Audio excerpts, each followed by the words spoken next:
In my opinion, if the beer's not bigger than your head, less the empty spot, why bother?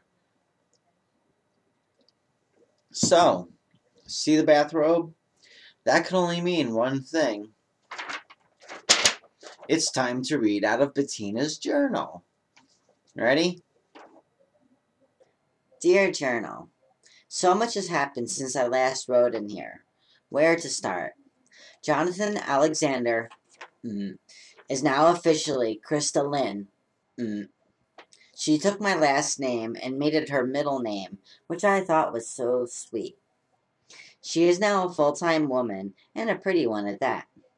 I fell more in love with her as she changed. It was just amazing. We got married on January 13th, 2004. It was the best day of my entire life. It felt like I was floating on a cloud. I had the most beautiful dress. Friends and family came. So many people, so many pictures, and I was happy and have gotten happier ever since. Till February 16th. That's the day I found out Crista cheated on me while she was with a man during our trip to Key West, Florida. I felt like I was stabbed in the back and in my heart at the same time. I confronted her, and she told me it did happen. I cried so much that day. We went out to dinner, and she told me all the graphic details. I couldn't eat, and what I did came back up in the ladies' room. I gave it some thought and agreed to stay with her. She then went to Texas. I didn't go this time because of money, so I stayed at my mom's and hung out with my best friends. It was so much fun. I miss Crista so much. More than she missed me, obviously. She got drunk, got stalked, got hit on, cried, all in the first day there.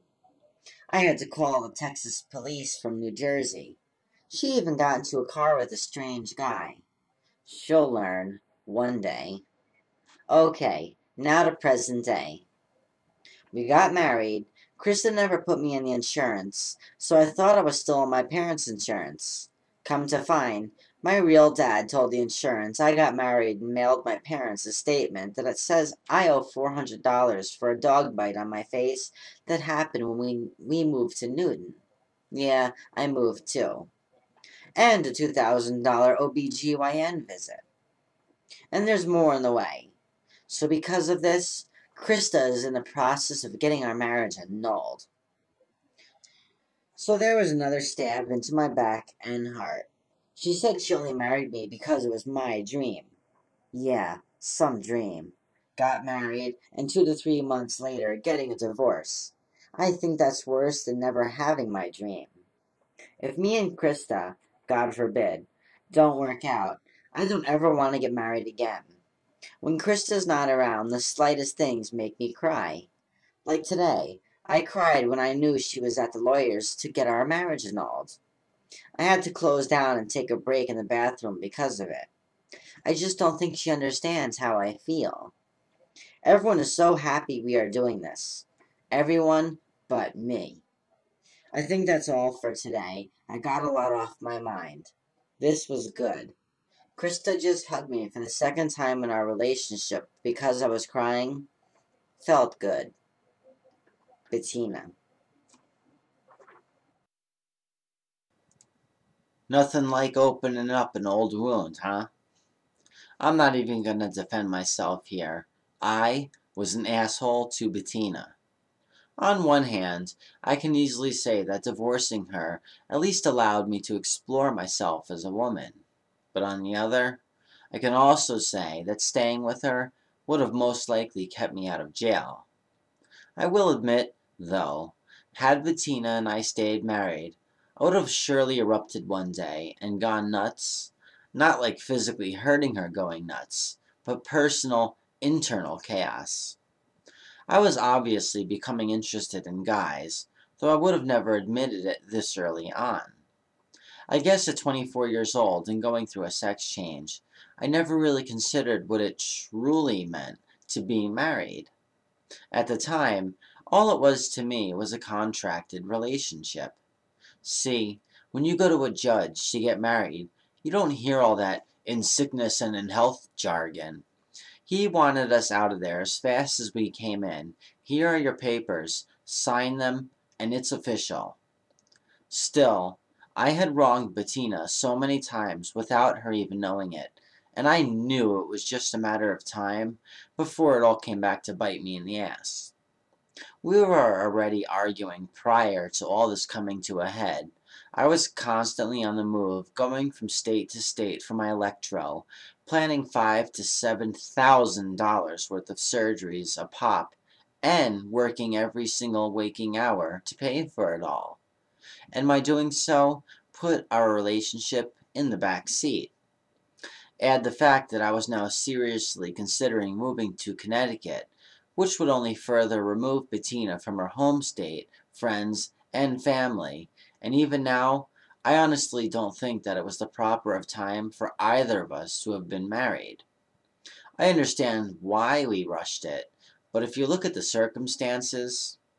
Oh, and guess how Bettina found out that I cheated on her in Key West? Well, I told her, of course, but not willingly. See, I have but 3 fears in this world. Spiders. I fucking hate spiders. When I was little, I used to collect them, and somehow ended up with an egg sac, and it hatched on me. I then fell off my 12-foot high monkey bars, screaming bloody murder, and then landed on my back. End of story! Finding myself a hypocrite.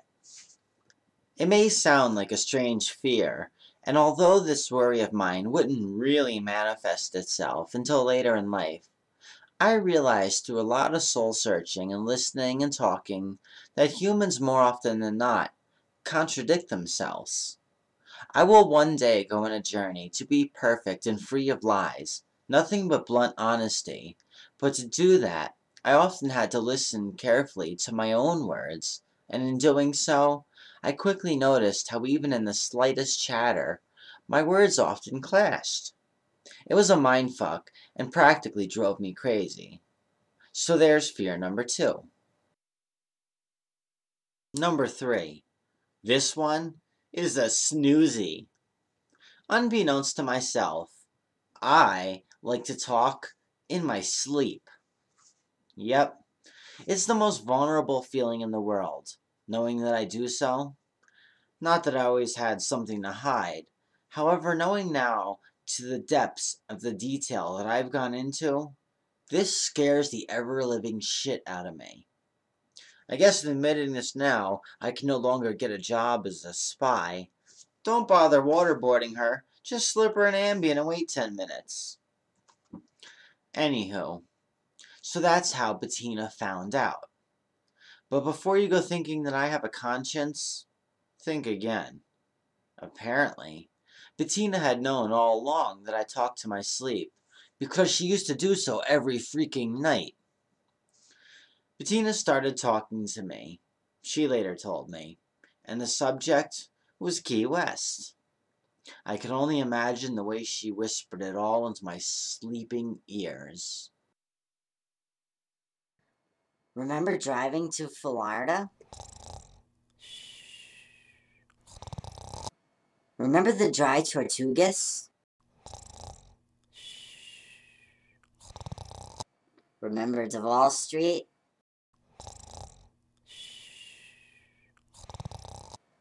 Remember the Pelican?